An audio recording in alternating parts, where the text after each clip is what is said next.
taxes and based on many things in the border, but also based on balancing budgets and getting our country back into shape. And this is a big part of it.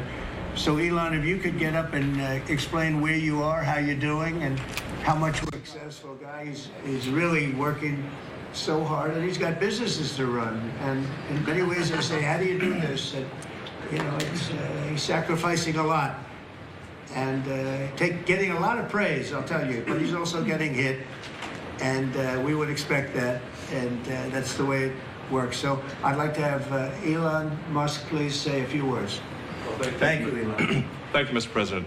I actually just call myself a humble tech support here because this is actually, as crazy as it sounds, that is almost a literal description of the work that the Doge team is doing, is helping fix the government computer systems. Many of these systems are extremely old. They don't communicate. There are a lot of mistakes in the systems. The software doesn't work. So we are actually tech support. It's ironic that it's true. The overall goal here with the Doge team is to help address the enormous deficit. We simply cannot sustain as a country $2 trillion deficits. The interest rates, just the interest on the national debt, now exceeds the Defense Department spending. We spend a lot on the Defense Department, but we're spending like over $1 trillion on interest. If this continues, the country will become de facto bankrupt. It's not an optional thing, it is an essential thing. That's the reason I'm here. And taking a lot of flack, and getting a lot of death threats, by the way. I mean, I'd like to stack them up, you know. But if we don't do this, America will go bankrupt. That's why it has to be done. And I'm confident at this point, knock on wood, you know, knock on my wooden head, there's got a lot of wood up there, that we can actually find $1 trillion in savings. That would be roughly 15% of the $7 trillion budget. And obviously that can only be done with the support of everyone in this room. And I'd like to thank everyone for your support. Thank you very much. This can only be done with your support. So it's really, Doge is a support function for the president and for the agencies and departments to help achieve those savings and to effectively find 15% in reduction in fraud and waste. And we bring the receipts. So people say, like, well, is this real? Just go to doge.gov. We line item by line item, we specify each item. So, and I should say, we will make mistakes. We won't be perfect, but when we make a mistake, we'll fix it very quickly. So, for example, with USAID, one of the things we accidentally canceled very briefly was Ebola, Ebola prevention. I think we all want Ebola prevention. So we restored the Ebola prevention immediately, and there was no interruption. But we do need to move quickly if we're to achieve a $1 trillion deficit reduction in financial year 2026. It requires saving $4 billion per day, every day, from now through the end of September. But we can do it, and we will do it.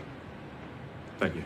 Would you have any questions of Elon while we're on the subject of Doge? Because we'll finish off with that. And if you would have any questions, please, we'll finish off with that. And if you would have any questions, please ask. You could ask me or Elon. Go ahead, please. Thank you, Mr. President. Thank you, Mr. Musk. I just wanted to ask you that President Trump put out a Truth Social today saying that everybody in the cabinet was happy with you. I just wondered if you had heard otherwise, and if so, what are you doing to address those any dissatisfaction? Let the cabinet speak just for a second. Is anybody unhappy with Elon? If you are, we'll throw him out of here. Is anybody unhappy?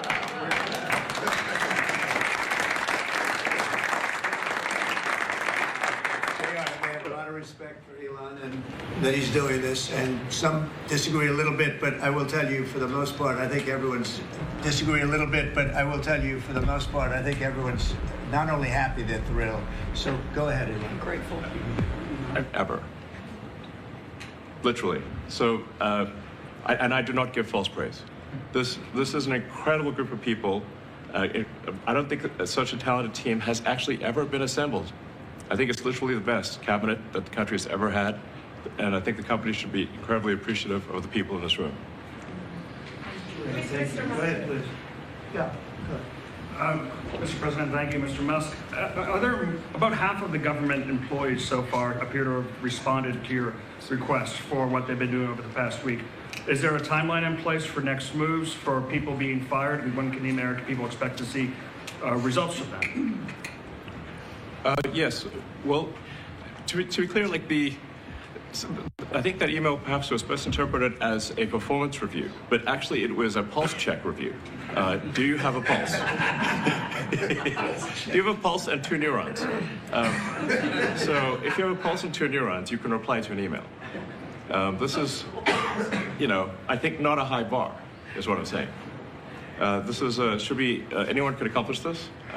But what we are trying to get to the bottom of is we think there are a number of people on the government payroll who are dead, which is probably why they can't respond. And some people who are not real people, like they're literally fictional individuals that are collecting paychecks. Well, somebody's collecting paychecks on a fictional individual. So we're just literally trying to figure out, are these people real? Are they alive? And can they write an email? Which I think is a reasonable expectation for the American public would have at least that expectation of someone in the public sector. Mr. Musk, roughly 1 million employees. It's not a high bar, guys. Come on. Roughly 1 million employees have responded so far to this email. Does that mean that the remaining 1 million or so federal employees now risk being terminated? And is it your understanding and expectation when you post a directive on X that the cabinet secretaries will follow that order? Because several agencies have instructed employees that this is voluntary or not to respond. Yeah. Well, I mean, I guess there was like last week, the president encouraged me via Truth Social and also via phone call to be more aggressive. And I was like, okay, yes, sir, Mr. President, we will indeed do that. The president is a commander asks. And I said, can we send out an email to everyone just saying, what did you get done last week? And the president said yes, so it did that. We got a partial response. We're going to send another email. But our goal is not to be capricious or unfair. We want to give people every opportunity to send an email. And the email could simply be, what I'm working on is too sensitive or classified to describe. Like literally just, that would be sufficient. I think this is just common sense. And what is your target number for how many workers, employees you're looking to cut total? We wish to keep everyone who is doing a job that is essential and doing that job well. But if the job is not essential or they're not doing the job well, they obviously should not be on the public payroll. I'd like to add, wait a minute. I'd like to add that those million people that haven't responded, though, Elon, they are on the bubble. I wouldn't say that we're thrilled about it. They haven't responded. Now, maybe they don't exist. Maybe we're paying people. Now, maybe they don't exist. Maybe we're paying people that don't exist. Don't forget, we just got here. This group just got here. But those people are on the bubble, as they say. Maybe they're going to be gone. Maybe they're not around. Maybe they have other jobs. Maybe they moved and they're not where they're supposed to be. A lot of things could have happened. I wouldn't say that Biden ran a very tight administration. They spent money like nobody's ever spent money before, wasted money. The Green New Scam, all of the different things they spent money on. And you've seen that. We've seen that with some of the things that I read in speeches. I read them and people can't believe when I read them. 20 million here, 30 million here for, a little educational course on something. Circumcision, right? Circumcision. $20 million to inform the people of such and such a country on other things and other things other than that. So, those people are, right now we're trying to find out who those people are that haven't responded. Now, there'll be some agencies, like Marco has people within state that are right now doing very classified, very confidential work, and we understand that, and we've talked, and, we're being a little more